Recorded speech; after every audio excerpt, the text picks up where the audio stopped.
Welcome to the Delingpole podcast with me, James Delingpole. Before I introduce this week's incredibly exciting guest, and I know a lot of you have been asking for him for quite some time, his name is Douglas Murray, and he's got a brilliant book out, The Strange Death of Europe, about immigration and the surrender of Western cultural values.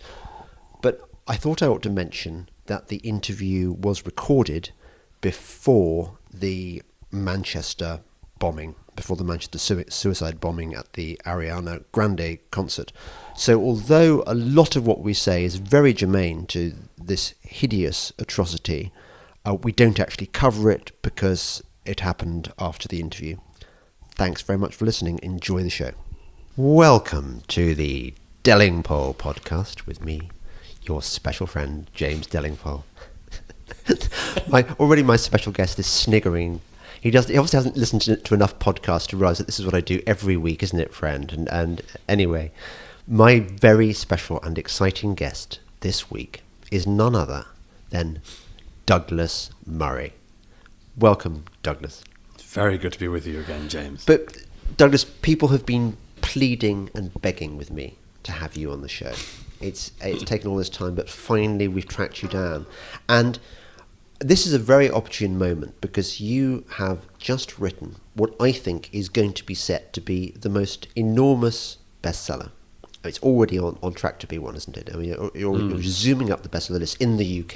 Yeah. And it's coming out in America in the 15th of June. It was meant to come out in September, but it's been brought forward. So it's middle of June. It'll be out in the US and Canada, and it'll be out in Australia from the 1st of June. So the good thing is that if you're American or Australian and you just fall in love with Douglas, as many of us have, and you want to buy his book, you'll be able to go there and get it pretty soon. The book is called The Strange Death of Europe, and the subtitle is Immigration, Identity and Islam.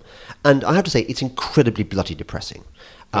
Isn't it? I mean, it's beautifully written and incisive and incredibly well informed, and I love your feline style. It's just, if I were writing this book, I'd be straight in there and saying, "God, this is awful," and I'd be turning it up to 11. But that's not your style. No, I suppose not. And I mean, I would have driven myself as well as my readers mad, I think, by a few pages in, if I had have taken that stance. My own view was that this was a book I wanted to write as if it was a history of the present, and that being the case, you have to stand back from it a bit and survey the whole landscape, which is what I try to do. Not just the landscape of the migration crisis into Europe that is overwhelming our continent and has been for some years now, but the moral crisis, the values crisis, all of those things behind it. And to really ask and to try to answer what I think is the most interesting question is not why is this happening to us, but why are we allowing it to happen to ourselves? And yes, some of that is a little feline along the way. There's a moment that I say quite early on when I dismantle the various myths of why we need mass migration into Europe from the third world. And I say among the myths, of course, the myth that third world migrants make us richer and and so are more interesting and more diverse and all of these sort of things, and I explain them one by one. And there is a moment when I say that, I mean, the deal seems to have been arranged at by our political elites, that although it's true we have a bit more gang rape and beheading than we used to have, on the plus side we have a wider range of cuisine to choose from. So it's a balancing act, isn't it? I think it works very well because the last book I read that this was this bleak was Mark Stein's After America, and he did another one, I think, America Alone. Terrific books. Both those books, and I suppose that the reason they stood out is because they were voices in the wilderness, weren't they? Yes. People still aren't saying this stuff. No.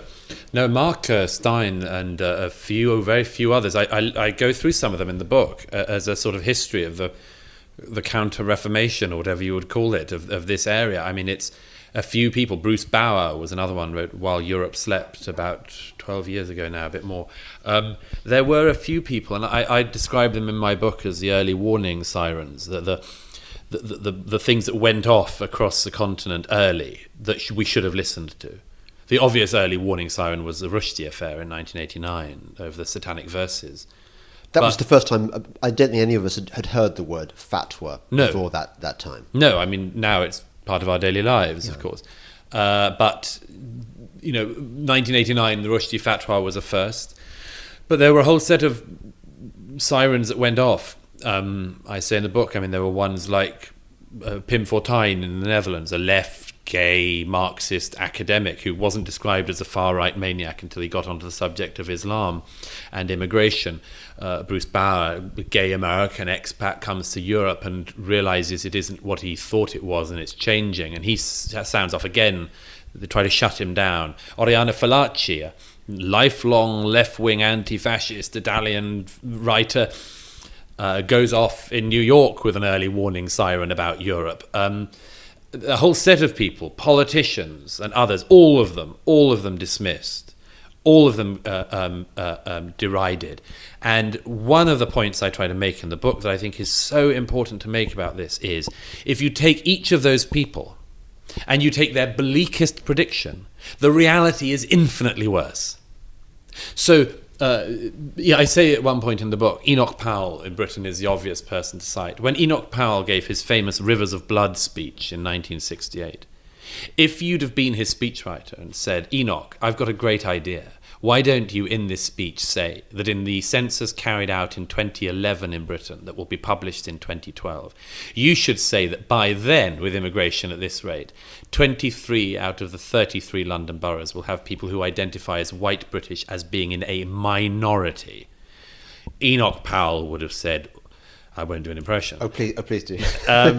Would have said something along the lines of, you're trying to make me out to be a madman. I'm not going to say anything so crazy. But lo and behold, it came to pass. Far more extreme prediction of the future turned out to be what actually happened. Another example I give in the book, it's not to say that I'm giving him a rave review, this is a history of these events, is the French writer Jean Raspail, who wrote this famous novel, The Camp of the Saints, that's a sort of a subterranean classic about a third world horde arriving on the south coast of France, 1 million of them landing in ships. He wrote that in the early 1970s. Everyone said this is a maniac, this is racist, and so on. Actually, the novel is ugly, and it is a bit racist. But the point is that in 2011, Jean Raspail is interviewed on French television, and they say, look, actually, a lot of your vision seems to be coming true. This is very interesting, but the numbers never happened. And he says in 2011, no, it's true. We never had 1 million people coming in one go. And yet, when you say this kind of stuff, anyone who says this kind of stuff, we saw what happened with Enoch Powell. We've seen what happened with, look at Welbeck. Yes. He's now living in hiding. I don't know what Bruce Bauer's doing, but I can't imagine he's very comfortable in. Where is he living now? As far as I know, he's in Scandinavia. Right. Okay. But generally, people who stick their head above the parapet haven't fared that well in the broader media, and sometimes have been killed, like Pim Fortuyn. Yes, I say that in the book. That effectively, Europe's response to these early warning sirens was either to kill them, allow them to be killed, or basically set them up for living death. I mean, it was just exile within the community. Interesting phrase there you use, allow to be killed, because this is something that I think that the liberal left, I mean, there are notable exceptions. Nick Cohen, for example, has taken against his own kind, at least on the subject of Islam. And has given a wonderful rave for this book. But Cohen is the exception. The bien-pensants, the chattering classes, have generally, I think, made life more dangerous for people who raise these points by making them out to seem like they're racist. Yes. I mean, you give some examples of the kind of typical people who appear on the BBC. You've got Will Self, I love the way you put in brackets, currently Professor of Contemporary Thought at Brunel University. You don't even need to put an exclamation mark there or anything. No. And you quote him on the BBC discussion show Question Time. And here's Will Self. He says, up to the Suez Crisis, most people's conception of what being British involved was basically going overseas and subjugating black and brown people and taking their stuff and the fruits of their labours. That was a core part of British identity, was the British Empire. Now various members of the political class have tried to revive that idea, quite recently without much success. Yes. And he was applauded. And you get applause on the BBC. Yes. For that kind of tripe. Yes, and that I quote that because that was the Question Time on the week that the census I just referred to came out. A picture of Britain. Britain has escaped the recent migrant crisis by comparison with the continent because we're not in the Schengen area, of course. But in Britain, I say even a country which has been able to be slightly removed from the recent crisis, Britain, this is what's happened to it. And that census that was revealed in the 2011 census should have been a year's worth of discussion, a generational discussion. And it went by in about 3 or 4 days. And one of the things that was said in those 3 or 4 days where there was actually a discussion was that Question Time where, yes, Will Self said, basically, we are rampaging racist thieves. And that's all we are. And with that added calumny that there are people in the British government recently who've been trying to start that up again. Yep. I mean, and this comes back to the same thing. It's the Pim for Time point. It's the thing about setting people up. If you keep on saying everybody is Hitler on that side, then some, as with the case of Pim for Time, will pick up a gun and shoot the Hitler wannabe, as in America happened with a number of people who said that Trump was Hitler. You know, it was a British student who is arrested at a rally for trying to seize a policeman's gun and shoot Donald Trump. Well, if you've been brainwashed into thinking that the person is Hitler, who hasn't had fantasies of going back in time and killing Hitler? Yeah. And this is the opportunity all the time, because a certain portion, particularly of the left, continually sets people up for assassination. Yeah. I remember having a similar experience. I was doing one of the BBC's Sunday morning shows, and we were talking about British history. And there was one of those sort of female historians. I won't mention her name. I won't shame her, although she probably deserves it. One of those pretty girls who's always on history programs, always popping up right, left, and centre. And there was an Islamist, a guy who avowedly despises British history and says he's got nothing to recommend in it, and bangs on about the Bengal famine. That's right. It's his main take-home message. And I was in the position of saying, well, hang on a second. Britain has got lots to be proud of historically, and we shouldn't be ashamed, and our children shouldn't be ashamed of it, and actually they should be taught to celebrate their history, to create social cohesion. Did I get any far support from this female historian? No. It's much easier to throw me to the Islamist guy. Yes. Because when I want to explain the mentality there. That's a very interesting one. I mean, this is what Roger Scruton calls the culture of self-repudiation. It's that your culture should be a shrugging off of your culture. This is what we've been for a long time. This is what Europe is. This is one of the existential crises underneath us. The oddity of this is, I mean, I say at one point, there's a long chapter in the book about historical guilt and the way in which it works in Europe and indeed in America and Australia and Canada these days. And one of the things about this that's fascinating is that every educated person I know knows that every single culture in history has done terrible things, and many have done great things. And so the question is what you focus on. Now, a crazed, as it were, propagandist for a country would obviously only talk about the great things. But when people are only willing to talk about the bad things, you know you're dealing with a propagandist for someone else. You're not dealing with a critic, you're dealing with an enemy. You're dealing with somebody who doesn't want you to get better, they want you to die.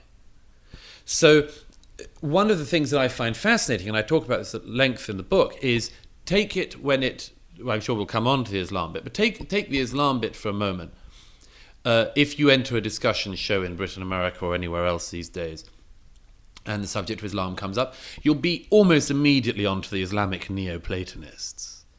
These are the people who, Averroes and so on, who are now said widely to have saved European culture from the Dark Ages. From the Dark Ages. And we were dwelling in basically mud, and the Muslim world was basically Silicon Valley. This is the sophisticated thing to say. I give an example in the book of a French academic who wrote an article that was disputing the historicity of this point, who was screamed out of the academy in France because effectively what he did was a modern form of blasphemy. The modern gospel is of the Muslim world having given us everything we have, and we, by contrast, were the bad people. Now, the fascinating thing about this is, when I debate Islamists, and when I debate people like Tariq Ramadan, for instance, one of his consistent points against me, his consistent claims is Murray is essentializing Islam. And to the extent that we can translate this into non-wankerese, essentializing is to boil something down to a simple essence which is oversimplifying the case, and usually in a negative way. Now, one of the things I find fascinating about this, whether I essentialize Islam or not, is these people all essentialize the West. Your Islamist on your program will go straight onto the Crusades. I give an example in the book of an American delegation I once heard of visiting Yasser Arafat to apologize for the Crusades, and Yasser Arafat bursting out laughing. He knew. But they'll be straight onto the Crusades or Empire or so on. They will never say, well, it's true 1,000 years ago your countries were involved in a movement that pushed back against the movement the Muslim world was involved in. It was a war of religions over the Middle East and territory and so on. And then they'll say, but on the other hand, you did give the Enlightenment to the world, and the Baroque and the Renaissance and the greatest flowerings of human ingenuity and science and mathematics and arts. So we recognize, good with the bad. They never say that. Of course not. They essentialize us. And the curious thing is, we are willing to be essentialized. We have absorbed this story of ourselves as rampaging racists and people who just go out and commit racial crimes across the world. We've taken on that version of our own history. Well, you say we. We're talking about quite a narrow definition of. We're talking about the chattering classes, the sort of educated elite, aren't we? Yes, but that stuff doesn't half have a trickle-down effect and a demoralizing effect on everyone else. Right. I mean, to give another example, quite often in the book I say, let's turn this stuff round. One of the arguments for mass migration into Europe, and Europe allegedly needing to take in everyone in the world who wants to not just flee a bad situation, but to flee economic deprivation, is the argument that we did wrong in the world, and we had empires, and therefore this is what they call the Empire Strikes Back syndrome. And I say that if that is the case, then they should recognize that one of the largest and most significant empires in history was the Ottoman Empire. And yet I have never heard anyone say that Turkey must be punished for its empire, and must be punished in particular by having its culture totally eroded, by having mass migration from all directions of the world, and that this must lead eventually to the destruction of Turkish identity. I have never heard that, and I would think that such a person would be a bit of a maniac. And this does create idiocies like, do you remember when Greg Dyke, the guy in charge of the BBC, lamented the fact that the BBC was hideously white? And we laughed then, but now the BBC has these policies where they have essentially quota systems, don't they, yes, for the number of ethnic minorities they have to have on each programme. And yes, this is one of the things I hope that my critics, as well as people who broadly agree with me, will take up, is the point I make in this speech about the idea. There's a long passage on multiculturalism, and one of my points about this is we think that multiculturalism, as in or let's say a pluralistic society, brings only benefits. And I say, well, it obviously brings some benefits, and there are some nice things about it, and we all know what they are. But we never ever dwell on the negative bits. And the negative bits include the fact that it looks like as a result of the mass immigration into Europe in particular, we are going to spend the rest of our lives talking about race, skin color, identity. It's going to be endless. And that's one of the results of this. And as I say, if you bring in the world's people, you also bring in the world's problems and the world's resentments. And you discover that everybody from everywhere in the world doesn't arrive into Europe and immediately breathe the air of Europe and live in the spirit of Voltaire and St. Paul, Dante, Bach, and so on. Of course they don't. Are there any exceptions in Europe where are there any countries where people retain their national pride? I saw some footage only the other day of Angela Merkel on a stage, and someone was waving the German flag, and she waved it away. She was furious. She wanted to get rid of that appalling symbol. Yes. So the Germans have obviously lost it. Are there any countries that... Because I would have thought the French, for example, being quite chauvinistic, would still... I say in this book a lot about this, and the spreading round of German guilt is one of the big problems for the continent, where we essentialize ourselves. We are responsible for the Second World War. We are responsible for the Holocaust. Us as well? Oh yeah. Not me, Gov. Yeah, I know. I mean, even in a country that fought Nazism, the spreading round of German guilt is across the entire culture. We did this. And, of course, if you believe you did so many bad things, how could you possibly not need to be punished? And so that is one big problem. The French have a fascinating thing, which is identity. That there is a strong French identity. I've often said France doesn't get enough praise for this. If you put any other country through France has been through in the last 2.5 years, I'm not sure it would have come out as well as France has done. Imagine a situation in Britain where all of our most prominent satirical cartoonists were murdered, and then a priest was slaughtered at the shrine of his church, and the multiple suicide bombings across London and so on. I'm not sure, but I think that British reaction could have been more febrile than the French reaction. But the French still have this strong sense of identity of the state, of the republic, and that has its virtues. By the way, I also quote off record a French official who, whilst I was travelling, I've been travelling all across the continent, from the reception points in the Greek and Italian islands, all north across Scandinavia, the suburbs of French and German towns. And I'm very attuned by now to the little bits that what people say when they really reveal what they mean. The book ends with a conversation with a German MP in the Bundestag in Berlin. But it also mentions a French official who at one point I was speaking in private to, I don't name them for obvious reasons, I was speaking to, and I said, how come France dodged the scale of the migration that Germany and the Scandinavian countries got in 2015 when Merkel opened the doors in what in this book I see as the historic moment on the last day of August 2015. I said, why has France managed to dodge the worst of that? And this French official said, well, of course, there are some advantages to being widely regarded as a racist country. You're listening to Delingpole, the podcast with me, James Delingpole, and my incredibly special guest, Douglas Murray, author of The Strange Death of Europe. More in a moment. Breitbart News Daily with Alex Marlowe. Tim Schmidt is joining us now. He's a president and founder of U.S. Concealed Carry Association. The best part about concealed carry is that everybody doesn't have to do it for the vast majority of the population to get the benefit. You're going to have this powerful deterrent effect. Naturally, crime will go down because they're never going to know who's going to have the gun. Breitbart News Daily, weekdays from 6 a.m. to 9 a.m. East on Sirius XM Patriot 125. This is Delingpole, a Breitbart.com podcast. Here once again is James Delingpole. Welcome back to Delingpole, the podcast with me, James Delingpole, and my very special guest, Douglas Murray. Let me tell you that in the last section, the one after this one, Douglas and I are going to relieve the gloom slightly by answering the question, what can be done about all this? There must be something. Otherwise, I think we'd all be jumping out the window at this point. But before we get there, I want to cover some more depressing stuff with you, if you don't mind, Douglas. I know how you hate dwelling on the miserable aspects of this, but I think we're going to have to.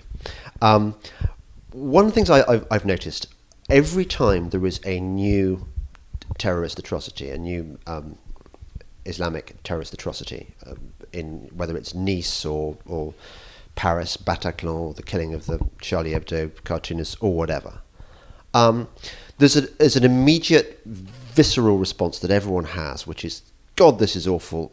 This is the worst thing. It can't get any worse than this. And then very, very quickly this subsides into candles and projection of the flag on the Eiffel Tower or whatever the relevant structure is. And then very, very quickly, it's almost as if everyone wants to forget what's happened. Yes. Yes, that speeds up all the time. The desire, by the way, to get a good news story from it is something I've observed for a long time. That's not that unusual, by the way. I mean, you can hear that in what Mark Stein calls the sort of tilty-headed wankerishness of a lot of our culture. I heard somebody recently, a young Jewish man, talking about the Holocaust, and he mentioned how important it is we get something good from it. And I was sort of left saying, yeah, it's not obvious to me that 6 million people needed to be gassed in order that you could then get something good from it. I mean, it's an odd thing of this age where we think it's important that we don't get down and that we find a way to pull the good news out of something. And I don't mind if people want to do that personally, in a personal tragedy. I mind it deeply on behalf of other people. It's a shame that all those people died in Paris, but on a good note, some Ahmadiyya Muslims joined hands and had a candle vigil. That's something you've pointed out several times, that and it's often misreported in the media, that these are just called Muslims. They're never pointed out as Ahmadiyya Muslims, who are considered a heretical sect. Yes, and who are deeply persecuted.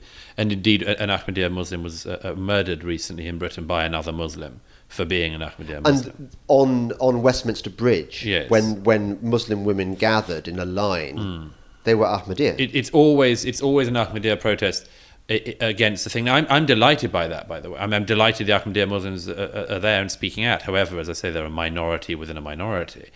And no, I mean, that's just one of the things. But the good news hauling from the tragedy has become so indecently hasty of late that in the case of the Westminster attack earlier this year, the bodies weren't buried before the nation had sort of moved on with the good news. There was a memorial service in Westminster Abbey shortly after, I think a fortnight after the attacks, but before the burials of the dead.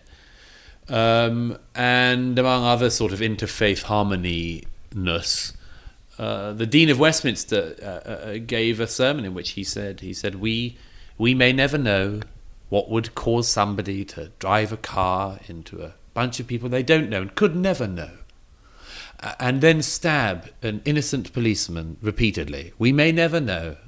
Was he Norwegian, perhaps? Or Swedish? The vicar... Mentally ill. I don't know. What possible reason could he have, Douglas? Tell me. It's one of the most fascinating things, is because the desire to not know is very strong. And then when you do get the answer, nobody comments on it. So actually, a few weeks after that, as I said would happen, you wait around a bit, wait for the facts. We need the facts to know. Actually, sometimes there are people who are mentally ill and have nothing to do, who do crazy things, and sometimes it's because they're inspired by Allah and their reading of Islam.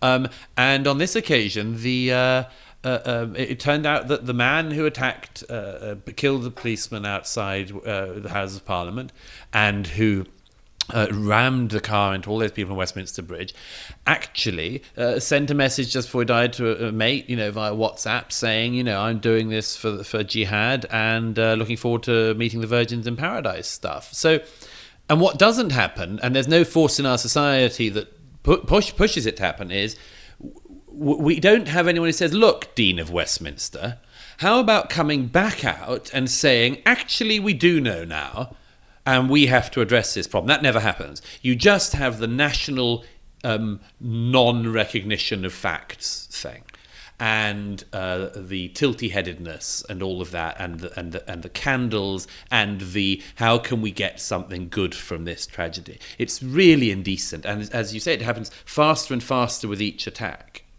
What I've also noticed is that in the immediate Twitter frenzy that follows these events, what a lot of people do is they look around for a white right-wing person to blame. So yes, of course. they look for Katie Hopkins' tweets. Yes. Katie Hopkins has said something offensive. So Nigel Farage. Nigel Farage. Yes.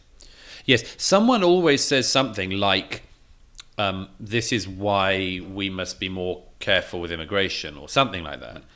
And everybody immediately leaps on them. But I've always found the fascinating question of that, why?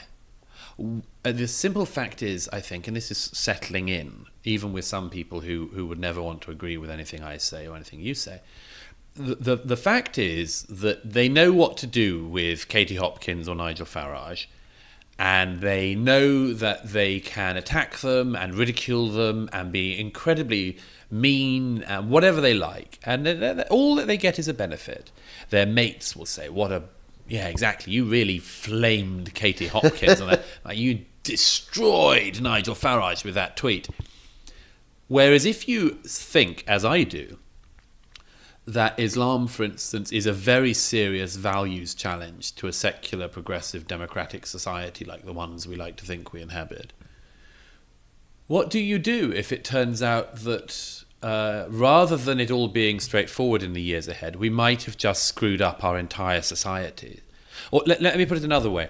One of the things I say in the book is that this progress in recent decades, in Europe in particular, has gone something like this.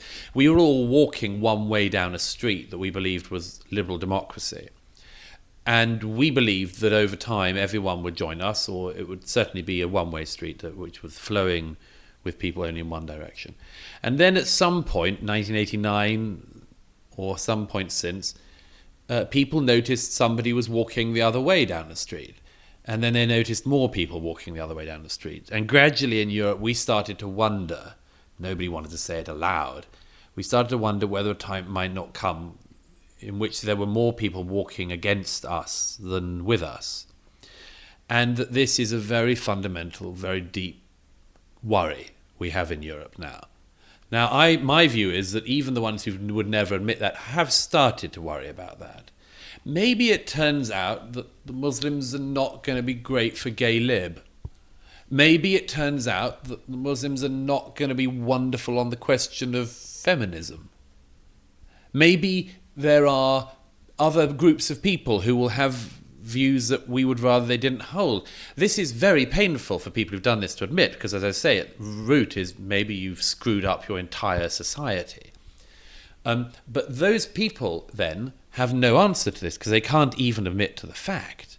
So when we say why do they attack the sort of response, it's because that's all they can do, because they daren't open the can of worms, which is the first problem, because they made it happen. They gave it to us. Let me give you another example of the kind of attitude I mean, is that sometimes when I'm talking, I was interviewing somebody on this podcast the other day, and I talked about the rape gangs. And their instant response was to say, yes, of course, there are these Muslim rape gangs, but the vast majority of rapes are committed. They felt they had to utter this sort of self-preservation or mantra. That one is fascinating. I in the book, in The Strange Death of Europe, I say that the rape issue is one of the most interesting because it's one of the earliest warning sirens, and it's happened everywhere. So the reason is always the same, is that not just that people do it, but that the authorities and the media and everyone else always try to cover it up. Yes. It's exactly what happened in Rotherham in the UK, is exactly what happened in Cologne in Germany in New Year's Eve 2015, is exactly what's been happening in Sweden for years, exactly what's been happening in Norway and so on. The most recent one we had of the denial, funnily enough, was caused by the President of the United States, Donald Trump, in mentioning Sweden and the rape stats, in which response to which everyone said, no, it's not happening, the numbers are not, no, it's all, it's if you want to see the seriousness of this problem, not only will they not collect these stats in Sweden, but consider, and I mentioned this in the book, consider Norway, where a few years ago a police official admitted that every single case of what they call snatch rape or grab rape, that is, rape where a woman is seized in the street by a total stranger and raped, rather than a marital rape. Every single case of that, this Norwegian police head said, was from a migrant.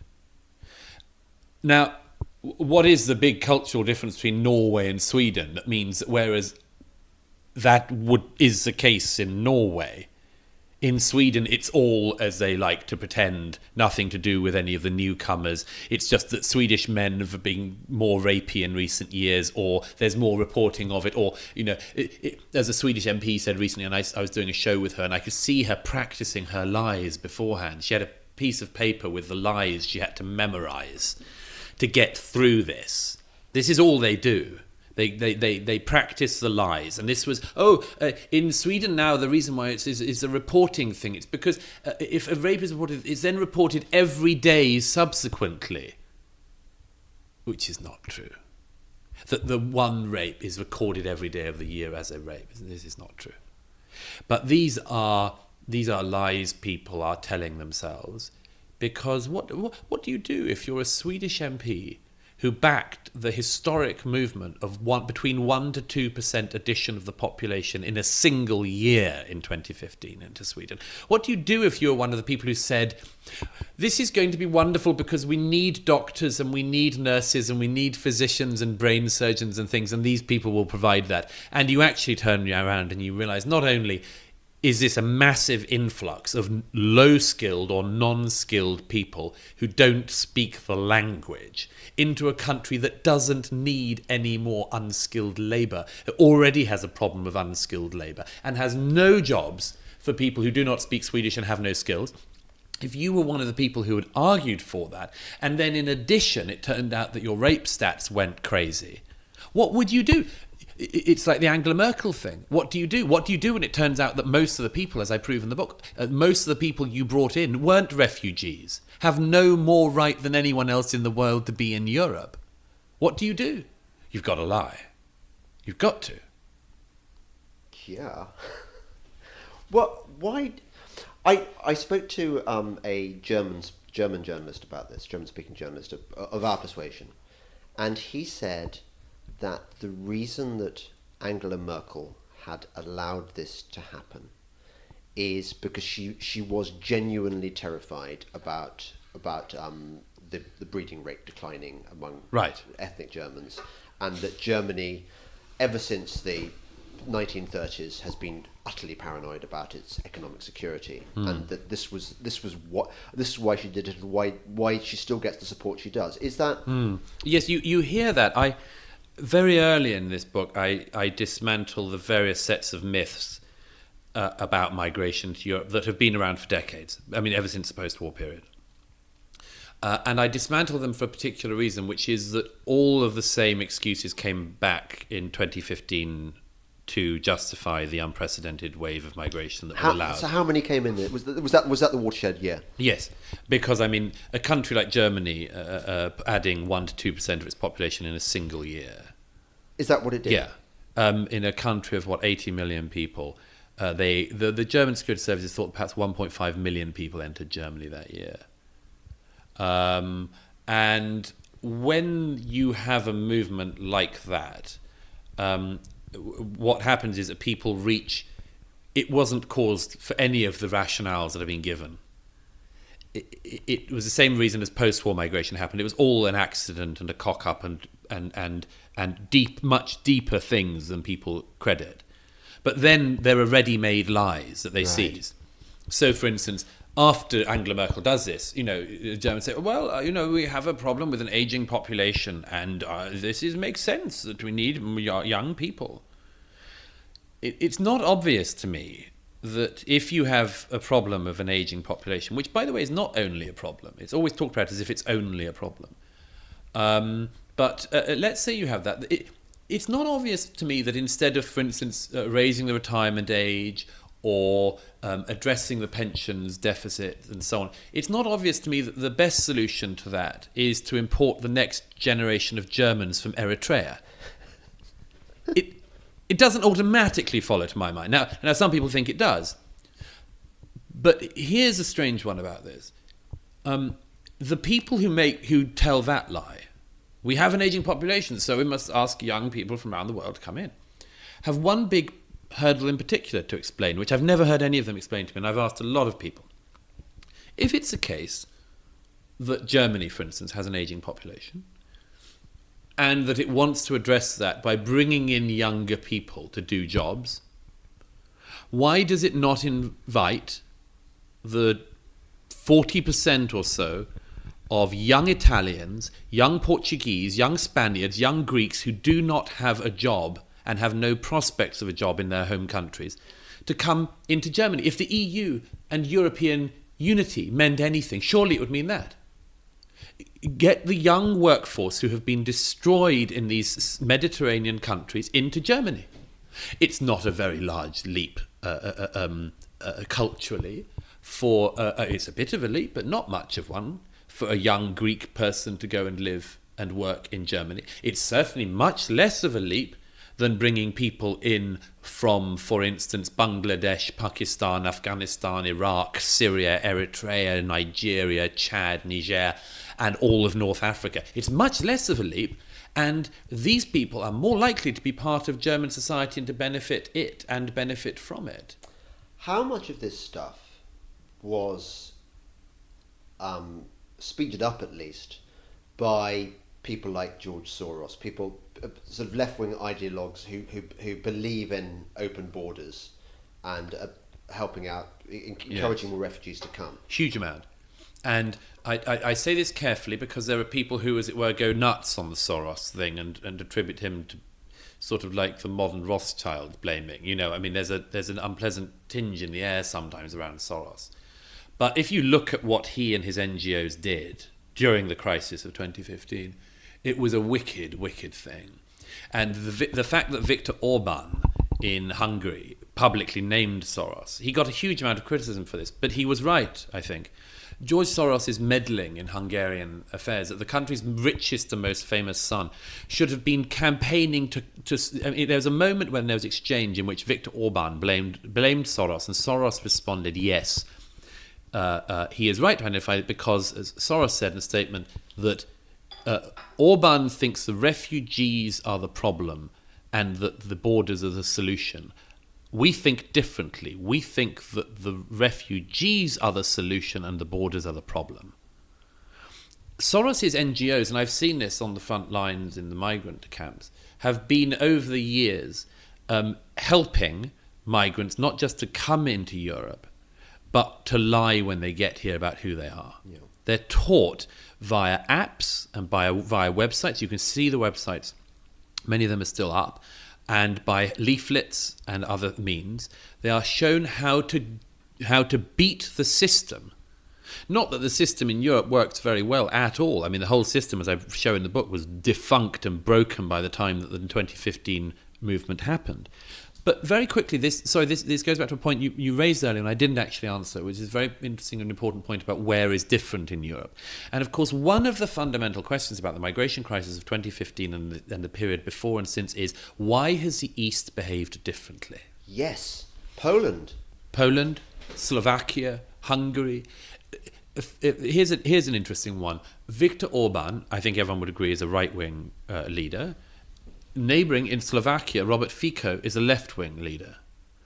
Now, the Prime Minister of Slovakia and the Prime Minister of Hungary agree absolutely on the migrants question and on the Islam and identity question, despite being right-wing in Hungary, left-wing in Slovakia. Why is this?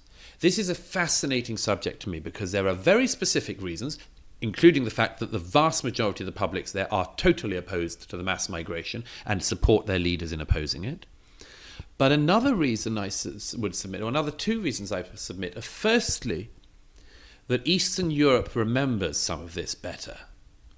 That in the East, where armies in the past came in, remember this thing in particular. And a second reason is that they have something that Western Europeans have lost. I say in the book, if you were to boil it down to something, it would be that Eastern Europe still retains the tragic sense of life, and that Western Europeans have lost it utterly. We think we've got time off from history We wish everything away on a tide of human progress. We pretend we don't die. We pretend that the point of life is to acquire more and more things and go on nice holidays. And Eastern Europeans have remembered you don't get time off from history, and that you may be swept away from one direction and then swept away from another, and you ought to be careful with your society. Freedom isn't free, as the Indeed. Americans would put it. You're listening to Delingpole, the podcast with me, James Delingpole, and my very special guest, Douglas Murray, author of many excellent books, the latest being The Strange Death of Europe. Check out the official Breitbart store today. Store.breitbart.com is the home for the brand new official Breitbart store. Head there now for products for women and men, like t-shirts, baseball tees, tank tops, hoodies, and hats, or an unapologetically American belt buckle. Store.breitbart.com has these items and many more, so get your gear now at store.breitbart.com. This is Delingpole, a Breitbart.com podcast. Here once again is James Delingpole. Welcome back to Delingpole, the podcast with me, your lovely friend, James Delingpole, and his even lovelier friend, Douglas Murray, author of The Strange Death of Europe. Douglas, I promised my lovely listener that I would not depress him or her anymore, that at the final segment we would offer a glimmer of hope amid the gloom. So help me out here, Douglas, because it seems so depressing. I mean, we've thrown away centuries, millennia of civilization, Yes. on frivolities. Yes, I mean, we made the mistake of thinking that what we have gained was normal and would go on forever, and we may have just thrown it away. That's possible, and toward the end of my book I lay out two scenarios, one of what we could do even at this stage, and the other of what I think is more likely if we continue on the course we're on. But since I want to raise your point of trying to be positive, I may as well say some of the things that can be done. The first is that we do have some of the tools for answering this, and I don't just mean cultural tools, which we have, despite what our enemies say and the essentializing, as I said, of our opponents.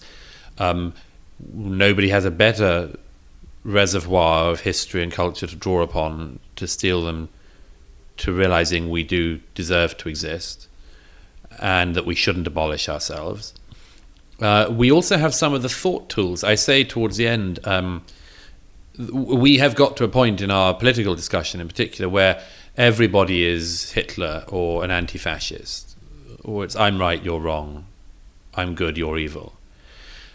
And when it comes to something as complex as the migrant crisis, and I tried to in this book lay out the complexity of it, why we know that we can't have people drowning on our doorstep, and on the other hand we can't bring in the world. That instead of this being a discussion between good and evil, between Nazi and anti-fascist, between sweet, lovely actress going to Calais and nasty boot boy racist, that actually what this is about is what Aristotle showed us is a problem of what happens when two virtues collide. Europe in recent years has been trying to deal with competing virtues. On this case, I say it's a competition between justice and mercy. Mercy for the person who arrives on your doorstep, but justice for your own people. These are competing virtues, and they're not black and white. They're not absolutely simple. I know from speaking to many migrants firsthand in the camps, the people who come here for a better life economically, who have very good reasons to be here, albeit that they shouldn't be here, and the asylum seekers who have been through hell and seen things that we can't imagine. So it's not easy, but we do have the tools, actually, of rationalism from our own tradition to try to find a way through this, and I think we should be applying them. It should be recognized, I say, of competing virtues, not about I'm good, you're evil. Because we're going to have to be far more subtle and careful to try to get through this. I also think we need to go back to first principles, and we need to ask ourselves a question we should have asked a long time ago. Who is Europe for? My answer is that it is primarily the home of the people who have been here. And that if we have people coming in at a slow rate, then they are welcome to join us, as long as they join us. But that when they come in at this rate, we can't possibly cope, and that we're setting up our society for crash. So we need to ask these questions and also answer them. It's not only about having a debating society for the rest of time. And we have, as I say, some of the tools to answer this. There are specific things we can do to slow the flow. And if you look across Europe at the publics, everybody has the same demand of the politicians. Just slow the flow down. You don't have to say nobody more, ever. But you also can't pretend that Europe is the home for anyone in the world who wants to move in and call it home. It's not possible. We can't sustain it. Societally, economically, no way can we sustain it. And so we can do various things. The first is that Frontex and the European naval vessels and the various NGOs should stop acting as half of the smuggling gang's operation. By which I mean that now the smugglers don't even bother to put very much petrol in the boats when they send them off from the North African shoreline, because they know that they only have to go out a few miles now, and they're met by the European vessels who bring them into Europe. We're doing the smugglers' job for them. I give the Australian example and others to say what we could do in stopping that flow. And I also think if we wanted to, we could do something which, again, I said at the beginning of the crisis we should think about, because it'll happen one day, which is to process people's applications to the extent that there are asylum seekers outside of Europe. People should not come into Europe and then have their status worked out, because nobody ever goes. And as I say, if you take Franz Timmermans, the Vice President of the European Commission, own figures from 2016, which he got from Frontex, he said then at least 60% of the arrivals in 2015 have no right to be here. Now, Germany is not going to deport 750,000 people from 2015. Sweden, despite the boasts of some of its ministers when they try to sound hard, is not going to deport 80,000 people. They find it incredibly hard to deport anyone. So you've got to not allow people in and then try to work it out. You've got to keep them out and then decide who you do want to take in. And on asylum cases, I say we've got to be serious about temporary asylum. People are very suspicious about temporary asylum, and they have a right to be suspicious. In Sweden, a lot of people who fled the Balkan Wars in the 90s are still in Sweden. So no wonder the public are suspicious about them when they say, oh, the Syrians will go home at some point. Their experience is that they don't. So there's a lot of these sort of things they can do. But fundamentally, James, it comes back to this point about ourselves. Do we want to survive? Do we want our home to be a recognizable place? Do we have the right to make it so or allow it to remain so? And if the answer, led, I think, by Germany, is no, then I suppose we should just continue to enjoy our lifestyle and go on holiday and buy things for the time we have. But I think that we shouldn't be led over the cliff by this sentiment, and that we start solving this by realizing, as I say, that we have the tools ourselves, and the tools of rationalism, the tools of history, the tools of culture, the tools of education and learning, which are not just not nothing, but the best tools anyone in the world could have. Do you see any sign in our political class that they have any kind of appetite to deal with this problem? Because I'm looking at the Theresa May's new manifesto. I see a Conservative administration which wants to brush this whole thing under the carpet. They're not interested in dealing with this issue, which is on so many people's minds. Yes, it's true. That's it's almost unspeakable in the political class. It reminds me of something that Martin Amis got out of Tony Blair about 10 years ago, when Blair was coming to the end of his time in office. And Martin Amis asked him in an interview, did he and other European leaders ever talk of the demography question and the European demographics question? And Blair said, it's a subterranean conversation. It's a bit less subterranean now than it was then, but it still is bubbling underneath the surface and is very rarely credited above it. For the time being, mentioning these issues in the political class wouldn't just be raising an issue that's too big for one politician to address. It would also be, I mean, it's like going on to an issue of Animal Hospital or one of these sort of pet rescue programs and talking about bestiality. I mean, it's so far off what you're meant to do. Like, if you or I went to a Conservative Party manifesto press launch and said, what are you going to do about our civilization and this existential problem? Yeah.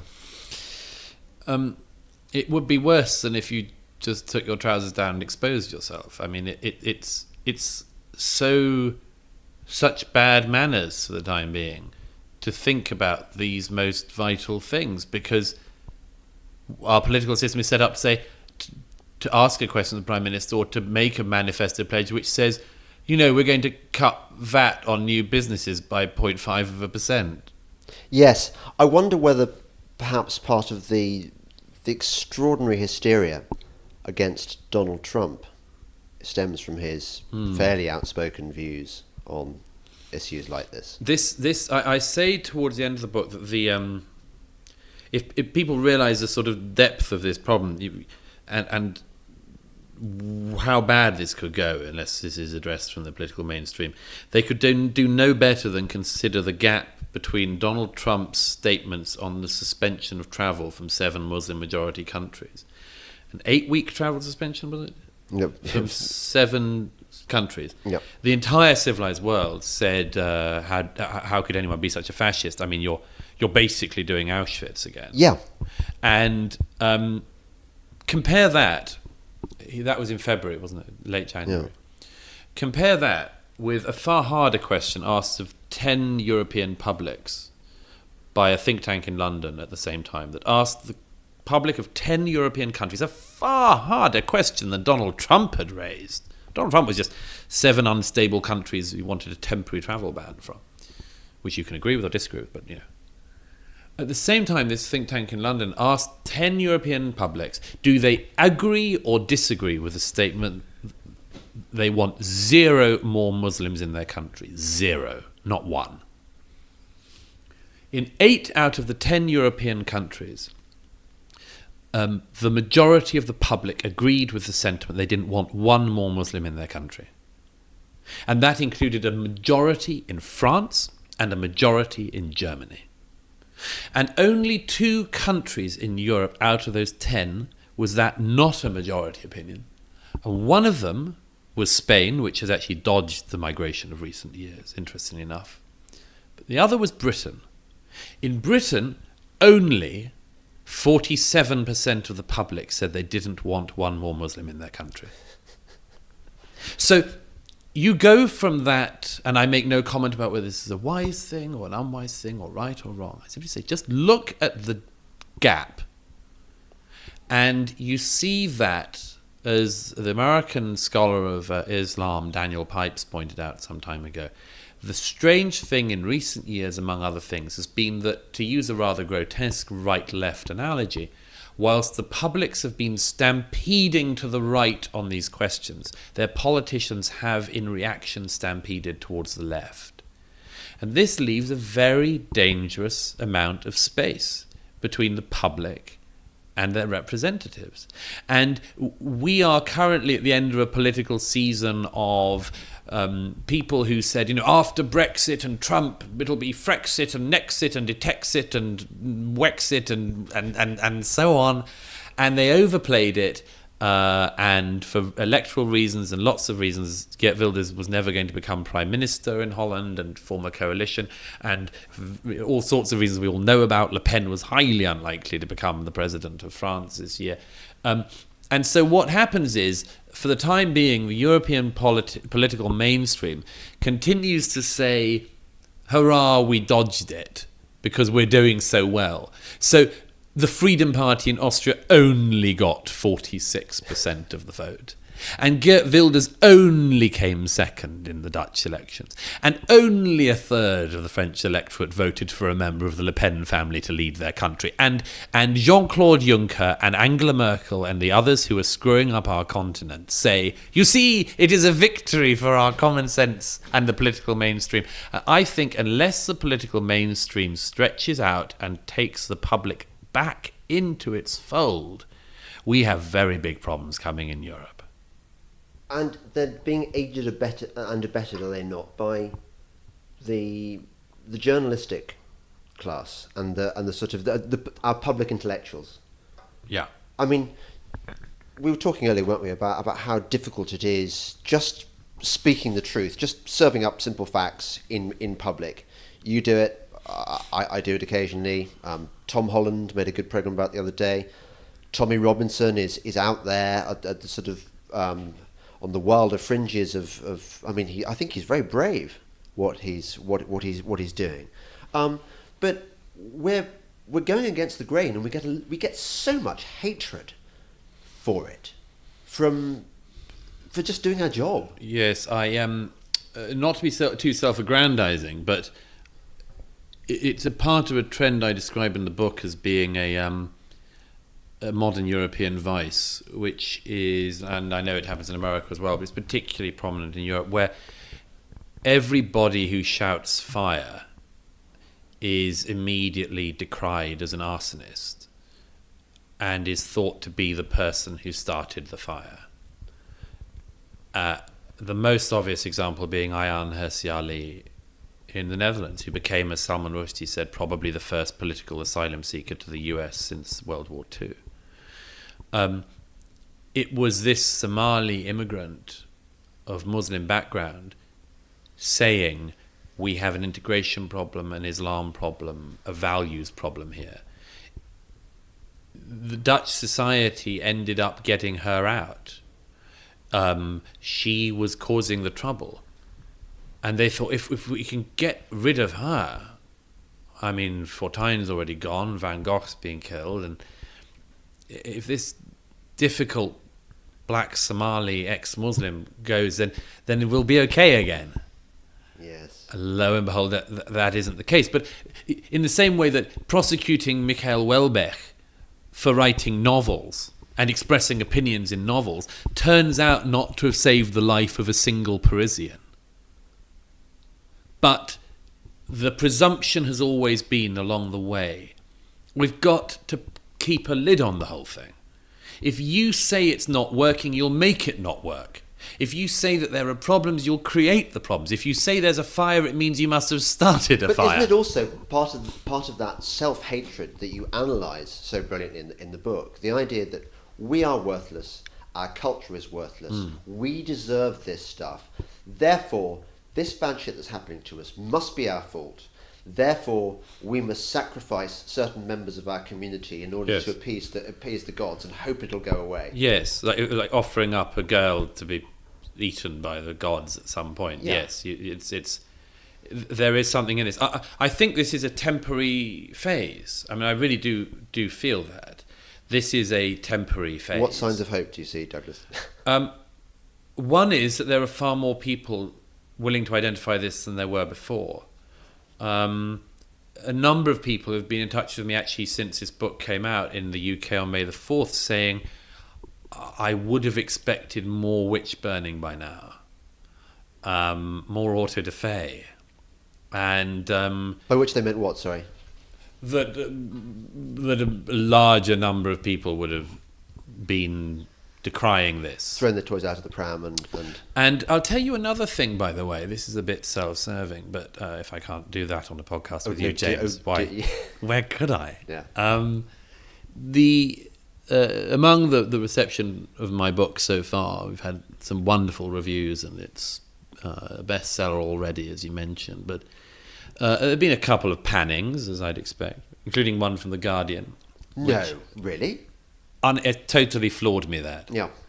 And they accused me of xenophobia.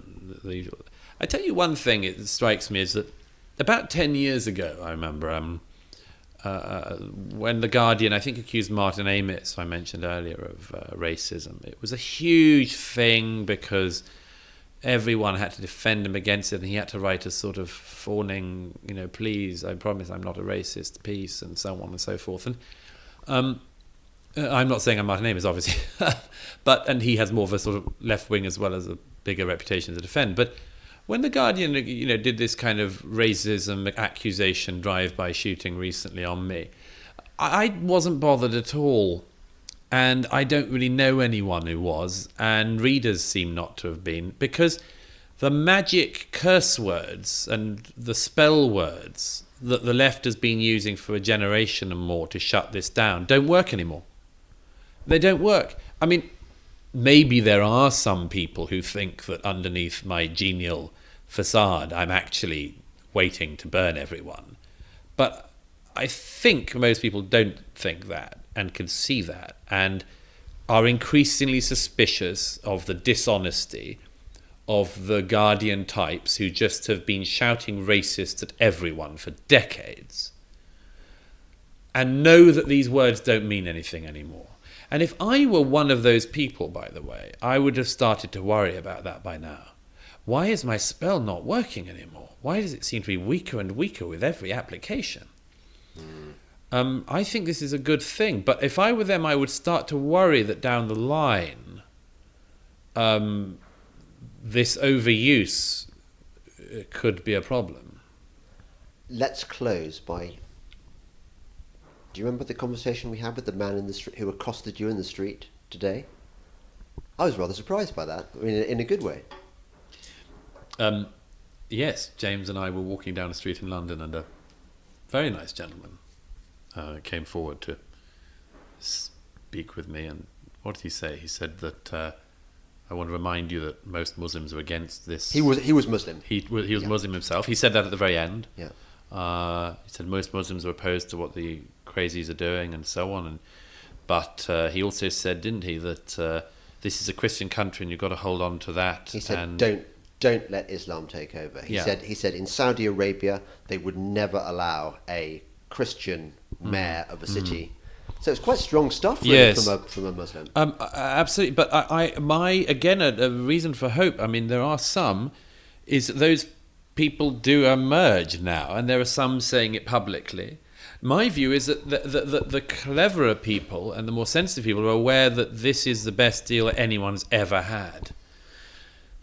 I mean, if you were historic, I know that the Islamists and others all want to portray our society as basically being the most Islamophobic, to use a stupidest word, the most Islamophobic, racist, bigoted societies on earth. But actually the cleverer, more sensitive ones realise not only is that not the case, but that it's the best place now for anyone who's a Muslim, among everything else and everyone else. And that if you're a Shia Muslim in Saudi, you're going to have a problem if you're a Sunni Muslim in other parts of the Muslim world. And that if you're an Ahmadiyya anywhere, and if you're, I mean, it's just endless grief in these really terrible places.